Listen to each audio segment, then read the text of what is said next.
महायुतीचाच उमेदवार विजयी होईल एवढंच बघा, बाकी सगळं बाजूला ठेवा असंही फडणवीसांनी या बैठकीत म्हटलंय।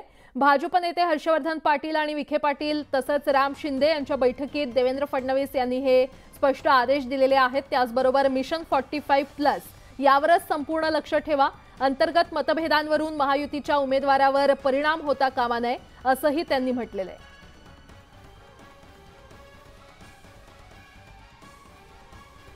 तर बारामती आणि नगर संदर्भात झालेल्या बैठकीमध्ये उपमुख्यमंत्री देवेंद्र फडणवीसांनी नेत्यांना आदेश दिलेले आहेत। अंतर्गत मतभेद बाजूला ठेवून महायुतीचं काम करण्याचे आदेश देण्यात आलेले आहेत।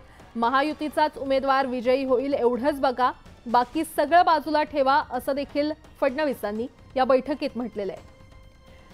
आणि या संदर्भात अधिक माहिती देत आहेत आमचे प्रतिनिधी राहुल झोरी आपल्यासोबत जोडले गेलेले आहेत।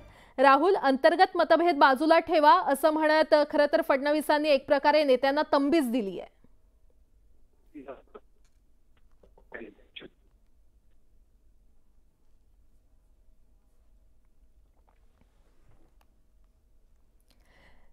तर काही तांत्रिक कारणांमुळे आमच्या प्रतिनिधींचा आवाज आपल्यापर्यंत पोहोचत नाहीये, मात्र या क्षणाची अतिशय मोठी बातमी आपण पाहतोय। बारामती आणि नगर संदर्भात झालेल्या बैठकीमध्ये उपमुख्यमंत्री देवेंद्र फडणवीसांनी हे आदेश दिलेले आहेत। अंतर्गत मतभेद बाजूला ठेवून महायुतीचं काम करण्याचे स्पष्ट निर्देश देण्यात आलेले आहेत।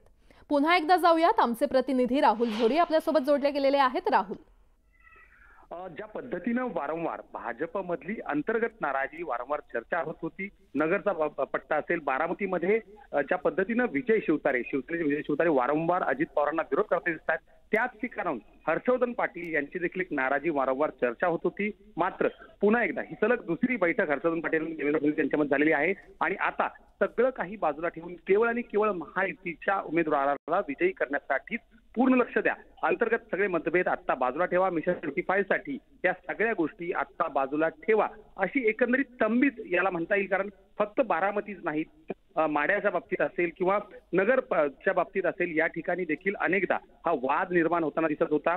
काल देखील राधाकृष्ण विखे पाटील असतील, सुजय विखे असतील, राम शिंदे असतील, यांना देखील एकत्रितरित्या बसवून केवळ आणि केवळ उमेदवार महायुतीचा उमेदवार कसा विजयी होईल यावर पूर्णपणे लक्ष द्या, इतर गोष्टीकडे कोणत्याही पद्धतीनं लक्ष देऊ नका। इतकंच नाही तर अशा पद्धतीनं जर महायुतीच्या उमेदवारावर याचा परिणाम झाला तर मात्र याचे परिणाम देखील येत्या काळात वाईट होतील, अशा प्रकारची तंबी देखील यावेळी उपमुख्यमंत्री देवेंद्र फडणवीस यांच्याकडून या सर्वच नेत्यांना देण्यात आली आहे।